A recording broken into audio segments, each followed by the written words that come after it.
O vento cortava o rosto frio e úmido quando saí de casa naquela manhã. O céu estava pesado e a chuva fina caía há horas, lavando o chão de terra batida, enquanto as árvores se curvavam como se lamentassem algo. Eu apertava contra o peito o buquê de flores que levava para o túmulo do meu marido. Já fazia 3 anos que ele partira, mas o vazio parecia crescer com o tempo, não diminuir. A estrada até o cemitério era silenciosa, e o barulho da chuva era o único som que me acompanhava. Até que, ao virar na curva da ponte, algo chamou minha atenção.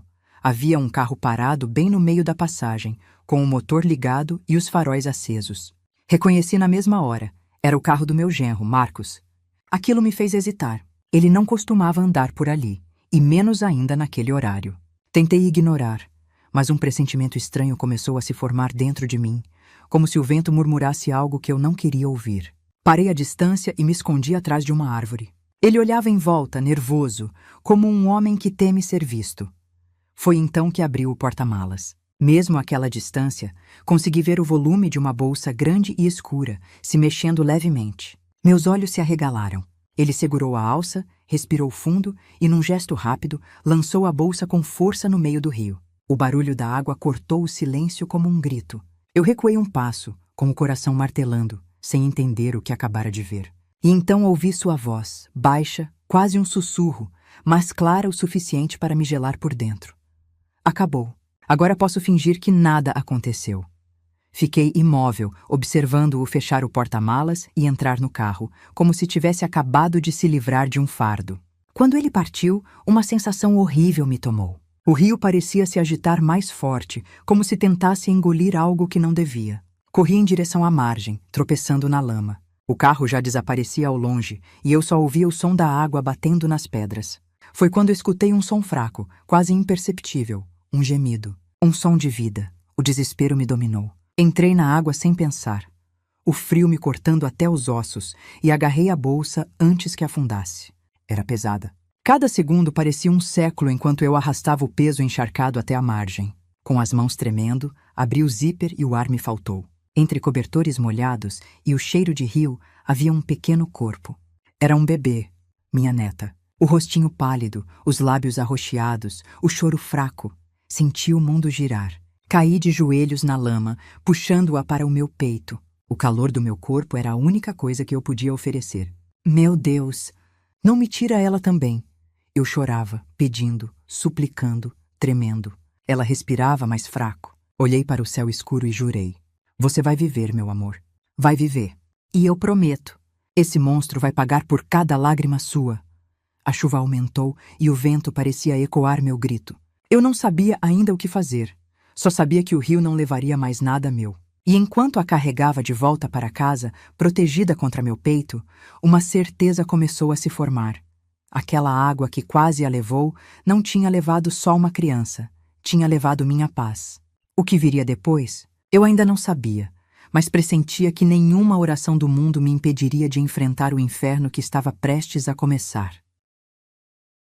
Corri de volta para casa sem sentir as pernas. A chuva encharcava meu corpo, e o frio já não importava. Tudo o que eu conseguia pensar era naquele pequeno rosto ofegante, nos olhinhos que lutavam para ficar abertos. Coloquei a bebê sobre a mesa da cozinha, enrolei-a em toalhas e acendi a lareira com mãos trêmulas. O fogo demorou a pegar, e o tempo parecia se arrastar junto com minha respiração. Quando finalmente uma chama surgiu, aproximei-a do calor, sussurrando como se minha voz pudesse impedir a morte de chegar. Fica comigo, meu amor. Fica comigo. Liguei para a emergência gaguejando entre soluços. Mal conseguia explicar o que havia acontecido e talvez nem devesse. Eu só dizia que encontrei uma bebê à beira do rio. O som da sirene ao longe me trouxe um breve alívio. Os paramédicos entraram apressados, examinaram a menina e disseram que o batimento estava fraco, mas presente. Ela vai sobreviver, um deles disse. É um milagre. Aquela palavra se prendeu em mim como um lembrete. Milagre. O mesmo milagre que o diabo tentou roubar. Depois que a ambulância partiu, sentei no chão da cozinha, sozinha, com a alma em pedaços. O relógio marcava quase meio-dia, e eu ainda não conseguia parar de tremer. A imagem do carro de Marcos, o barulho da bolsa caindo na água, o murmúrio dele, tudo se repetia na minha cabeça sem descanso. Meu genro, O homem que minha filha acreditava ser o amor da vida dela havia tentado matar uma criança, sua própria enteada, minha neta. O telefone tocou e o som me cortou como uma lâmina. Era Camila. Sua voz vinha entrecortada de desespero. Mãe, eu não encontro a bebê. Já procurei em todo canto e o Marcos está desesperado. O que eu faço? Por um momento fiquei muda, observando a chuva cair pela janela. O desespero dela era real, mas o dele era encenação. Eu sabia disso. Respirei fundo e respondi o mais firme que consegui. Camila, escuta o que vou te dizer. Eu sei onde ela está, mas preciso que você venha sozinha. Sozinha, filha, sem o Marcos. Ela tentou insistir, confusa, mas minha voz saiu mais dura do que eu esperava. Sozinha, Camila, é sério. Você precisa confiar em mim. Do outro lado, ouvi apenas o choro dela, abafado, até que concordou com um sussurro. Tá bem, mãe. Tô indo. Quando desliguei, o silêncio se instalou novamente, e um arrepio percorreu minha espinha. Peguei o cobertor que a bebê usara e o segurei contra o peito.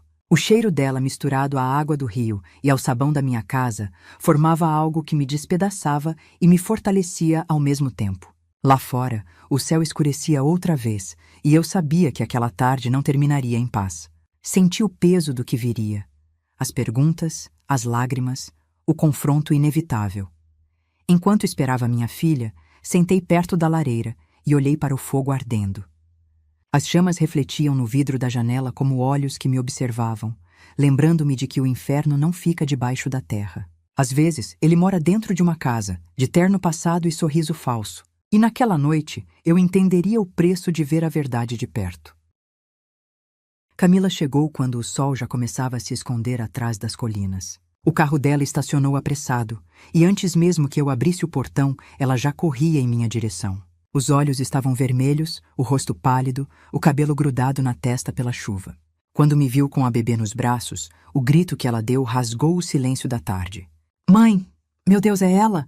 É a minha filha? Ela a tomou nos braços com desespero, beijando-lhe o rosto, as mãos, o peito, como se quisesse devolver vida com o toque. A menina respirava tranquila, já aquecida, e pela primeira vez desde a manhã senti o coração bater em paz por um breve instante.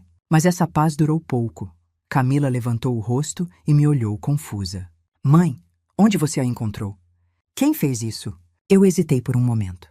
Não sabia por onde começar, porque sabia que cada palavra seria como uma lâmina. Respirei fundo e contei tudo. O carro na ponte, a bolsa preta, o barulho da água, o murmúrio gelado, o gemido fraco que me guiou. Cada detalhe saiu da minha boca com o gosto de ferro e raiva. Enquanto eu falava, via o rosto da minha filha mudar. Primeiro incredulidade, depois horror e por fim algo pior. A negação. Não, ele não seria capaz disso, mãe. O Marcos jamais. Ele ama ela. A voz dela falhou. Me aproximei devagar, toquei o rosto dela com cuidado e disse: Eu ouvi, Camila. Ele disse que podia fingir que nada aconteceu. Ninguém fala isso depois de um acidente. As lágrimas dela caíram silenciosas, até que o corpo inteiro começou a tremer. Meu Deus, ele tentou matar minha filha. O homem com quem eu dormi, o homem que eu defendi de todos. Ela se ajoelhou no chão, abraçada à bebê, como se quisesse protegê-la de um fantasma. Senti a dor dela como se fosse minha. Fiquei de pé, olhando pela janela. A chuva havia parado, mas o ar ainda pesava. O cheiro de terra molhada misturava-se ao de fumaça da lareira. Camila, você precisa ser forte agora. Ele não pode saber que sabemos. Se ele souber, ele termina o que começou. Ela ergueu o olhar, confusa e assustada. O que você está dizendo, mãe? Eu me virei, com o sangue latejando no peito. Tô dizendo que a gente vai fazer ele pagar. Não com lágrimas, nem com raiva cega, mas com algo que ele jamais vai suportar. A verdade. Camila enxugou o rosto, respirando fundo, tentando juntar os pedaços do que restava dentro dela. E se ele descobrir? Perguntou, a voz quase um sussurro. Eu me ajoelhei diante dela, segurei suas mãos e respondi. Então ele vai descobrir do que uma mãe e uma avó são capazes quando alguém toca no que é delas. Ela me olhou, e naquele olhar havia algo novo, o mesmo fogo que eu sentira no rio. Enquanto ela colocava a bebê no berço improvisado que preparei, pensei no que viria. O amor que eu sentia pela minha filha e pela neta já não era o mesmo amor doce de antes. Era um amor afiado, moldado pela dor. E eu sabia que o próximo passo seria o mais perigoso de todos. Ele voltaria para casa à noite, sorrindo, mentindo, fingindo. E nós estaríamos lá, sorrindo também. Voltei para a casa da minha filha no dia seguinte, fingindo que tudo estava normal. O portão ainda rangia, o jardim estava impecável e o cheiro do café fresco vinha da cozinha, mas nada ali parecia o mesmo. O mal estava disfarçado de rotina. Marcos nos recebeu com um sorriso educado, o mesmo sorriso que eu já tinha aprendido a decifrar. Ele segurou a bebê no colo, olhou para ela e disse com voz mansa: "Minha pequena, você não imagina o susto que deu no papai." A forma como ele pronunciou papai me fez querer arrancar o som da boca dele. Camila sorriu de volta, um sorriso ensaiado, vazio, que escondia o ódio por trás dos olhos marejados. Eu a observei de longe, orgulhosa e ao mesmo tempo assustada com a força que ela fingia ter. A casa se transformou num palco. Cada refeição, cada conversa, cada gesto era um teatro ensaiado entre nós três. Ele acreditava em sua própria mentira, falava sobre o futuro, sobre viagens, sobre uma vida melhor. Mas às vezes seu olhar se perdia e eu via algo escapar, uma sombra de culpa, talvez medo. Comecei a observá-lo com mais cuidado e logo percebi que ele saía todas as quartas à tarde, sempre com a mesma desculpa: reunião de negócios. Na terceira semana decidi segui-lo. Esperei ele sair e fui atrás de carro, mantendo distância. Ele dirigiu até uma cafeteria afastada, parou o carro e entrou. Pelo vidro embaçado, vi uma mulher já esperando. Jovem, elegante, de cabelos claros e olhar de predadora. Ela se inclinou sobre a mesa, tocando o braço dele com intimidade. Reconheci o nome que Camila já tinha mencionado uma vez, numa conversa antiga e inocente. Lívia, a consultora da empresa. Fiquei ali por quase 1 hora, vendo os dois rirem, trocarem olhares cúmplices, até que ele entregou a ela um envelope grosso, repleto de notas. O estômago se revirou e o ódio tomou forma. Não era só um traidor. Era um covarde sustentando a própria podridão com o dinheiro que dizia faltar em casa. Quando voltei, Camila já me esperava. Contei o que vi e ela ficou em silêncio por alguns minutos, encarando o berço onde a filha dormia. "Então é isso", murmurou. "Ele tentou matar minha filha por causa dela." A voz dela saiu calma demais, o que me assustou ainda mais do que se ela tivesse gritado. "Nós precisamos de provas, mãe. Algo que acabe com ele de vez." Ela falava sem piscar, e eu percebi que minha filha não era mais a mesma. O amor que ela sentia havia se transformado em uma ferida aberta, sangrando vingança. Passei os dias seguintes juntando cada pedaço de informação possível. Um vizinho nos contou que Marcos vivia entrando e saindo tarde da noite, sempre com o mesmo carro de luxo. Um amigo meu, ex-policial, conseguiu as imagens da estrada próxima ao rio. O carro dele aparecia lá, no horário exato. Eu sabia que estávamos perto, mas o perigo também estava. Marcos era inteligente, manipulador, e se percebesse algo, destruiria tudo antes de cair. Naquela noite, enquanto Camila colocava a bebê para dormir, olhei pela janela e vi o reflexo das luzes da rua no vidro. Por um segundo, imaginei o rosto dele no reflexo, observando-nos do escuro. O medo me fez apertar o xale contra o peito, mas ao mesmo tempo, algo em mim sorriu. O caçador não sabia que agora era ele quem estava sendo observado. E o que ele havia começado no rio, nós terminaríamos, de outro jeito. O tempo passou devagar, como se o mundo tivesse medo de respirar perto de nós. A tensão dentro daquela casa podia ser sentida até no ar. Marcos continuava fingindo ser o marido perfeito, o pai dedicado, o genro atencioso. Mas quanto mais ele sorria, mais eu via o vazio por trás dos olhos dele. Às vezes, quando a bebê chorava à noite, ele se levantava e ficava parado na porta do quarto, olhando em silêncio. Eu fingia dormir, mas sentia a pele arrepiar.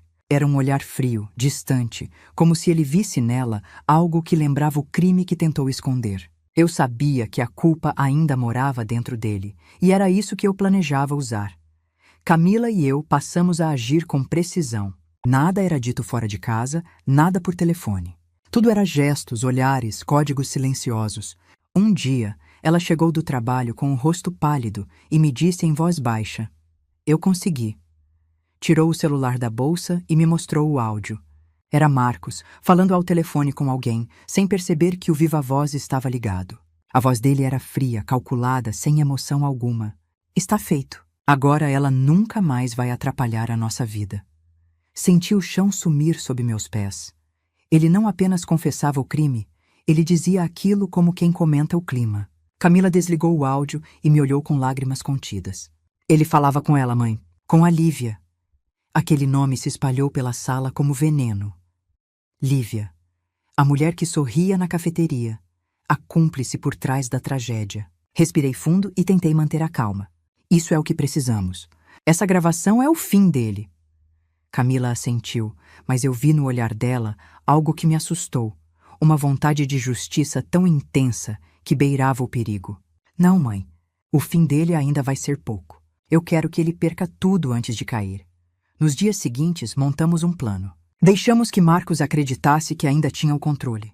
Camila começou a agir como antes, se mostrando carinhosa, solícita, rindo das piadas dele, alimentando o ego de um homem que só sabia viver de aparências. Ele voltou a relaxar, a confiar, achando que tudo não passara de um susto, uma paranoia de mulher. E foi exatamente isso que o condenou. Enquanto isso, meu amigo ex-policial reuniu as últimas peças. As imagens das câmeras de segurança, os dados do GPS e agora o áudio. As provas estavam completas. Restava apenas esperar o momento certo, o golpe final. E ele veio mais rápido do que eu esperava. Naquela manhã, Marcos recebeu uma ligação e saiu apressado, deixando o celular sobre a mesa. Eu vi quando Camila o pegou e digitou algo com mãos firmes. Enviei o áudio anonimamente para a polícia, disse com a voz baixa, mas firme. Agora é questão de tempo. Olhei para ela com uma mistura de orgulho e medo. Eu sabia que a queda dele estava próxima, mas também sabia que homens como Marcos não caem em silêncio. Eles levam consigo tudo o que podem. À noite, enquanto o relógio marcava quase 10, ele voltou para casa com o mesmo sorriso de sempre. Trouxe flores, beijou a testa da filha e abraçou Camila. Temos que comemorar o novo contrato amanhã, amor. As coisas estão melhorando. Ele não sabia que aquele seria o último jantar de sua vida livre. A calma com que Camila respondeu me arrepiou.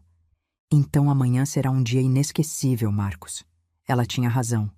E enquanto eu a observava naquela noite, percebendo o quanto minha menina se tornara uma mulher de aço, compreendi que o inferno que ele criou estava prestes a se voltar contra ele. O jogo estava armado. E no dia seguinte, o destino cobraria a conta. A manhã seguinte parecia comum, mas o ar dentro daquela casa carregava algo invisível, algo que fazia o chão ranger diferente, como se a própria casa soubesse o que estava prestes a acontecer. Camila havia preparado tudo com precisão, a mesa posta, o jantar pronto, o sorriso ensaiado. Eu observava em silêncio, sentada perto do berço da bebê, sentindo o coração bater em compasso com o tic-tac do relógio.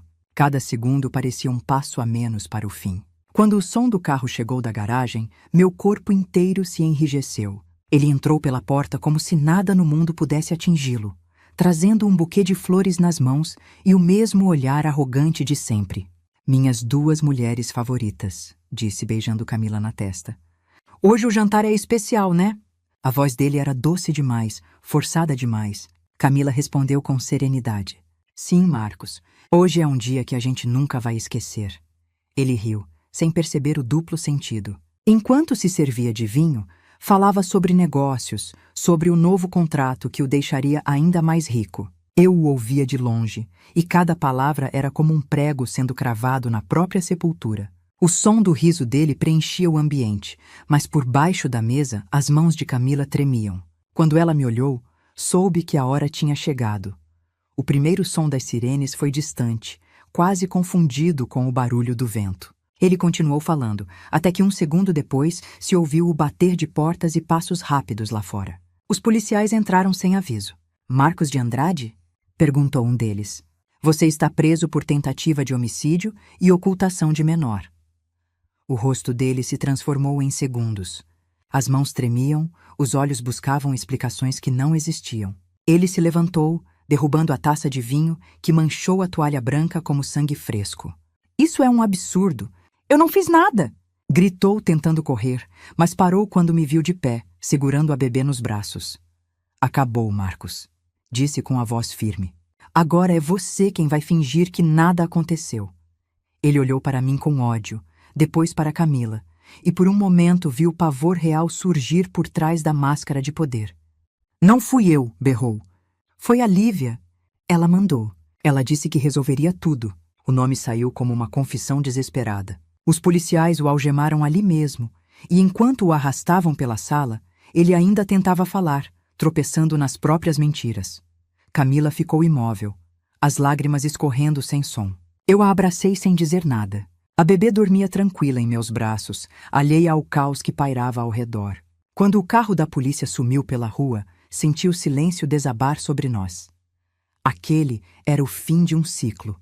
O homem que tentou afogar uma criança agora era quem se afogava em culpa e vergonha. Mas eu sabia que ainda não tínhamos terminado. Faltava a outra metade da verdade.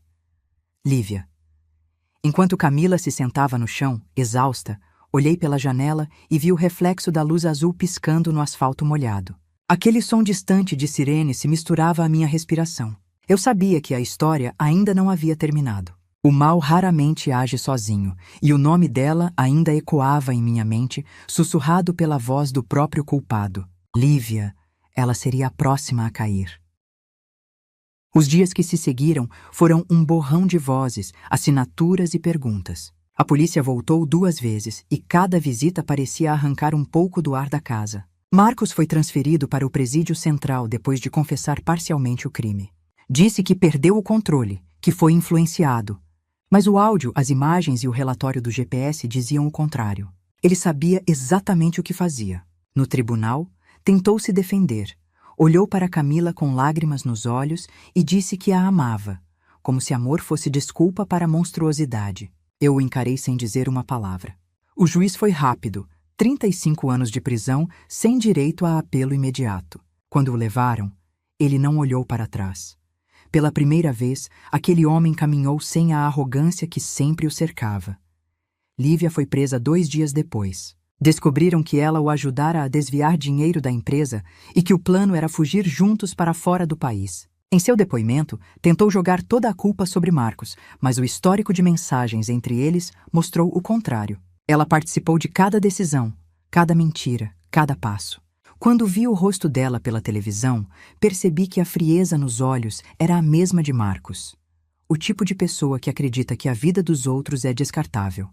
Ela pegou 24 anos. Nenhum deles parecia arrependido. Camila levou meses para dormir uma noite inteira. O trauma não se cura com sentença nem com justiça. Havia dias em que eu a encontrava olhando para o nada, com a filha no colo, como se ainda esperasse acordar de um pesadelo. Eu compreendia. Também custei a respirar em paz. Aquele rio voltava para mim em sonhos. O som da bolsa caindo, o gemido fraco, o frio cortando minha pele. Às vezes eu acordava chorando, achando que ainda estava lá, lutando contra a correnteza. Mas o tempo, de algum jeito, foi gentil. Pouco a pouco, a vida encontrou um modo de florescer entre os destroços. Vendemos a casa de Camila e tudo que vinha do nome dele. Com o dinheiro, compramos uma antiga propriedade próxima à ponte, e ali nasceu o que batizamos de Instituto Esperança do Rio. Era simples, mas cheio de alma. Crianças abandonadas, mães que não tinham para onde ir, famílias despedaçadas.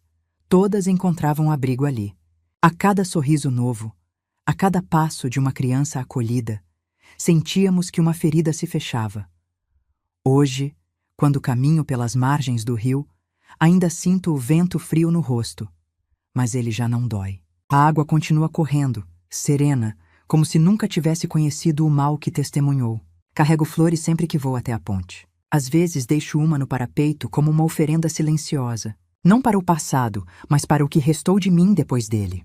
Camila se tornou uma mulher forte, mais forte do que eu jamais fui. A menina cresce saudável, com olhos curiosos e um sorriso que parece o do avô que ela nunca conheceu. Aprendi que a dor não desaparece, mas muda de lugar. Hoje, ela vive no fundo da memória, onde já não machuca, só ensina. E quando o vento sopra e a água murmura, eu fecho os olhos e lembro de tudo o que perdi, de tudo o que encontrei e do que sobreviveu. Marcos tentou afogar uma criança, mas foi ele quem se afogou, não na água, e sim dentro da própria escuridão. Antes de ir embora, olho para o reflexo da ponte nas águas e sussurro baixinho. Você tentou destruir o que era puro, mas o amor venceu. E eu estou aqui, inteira, de pé. Depois sigo em frente, com o som do rio me acompanhando, como se dissesse que o pior já passou, e que a vida, apesar de tudo, continua correndo, firme, silenciosa e livre.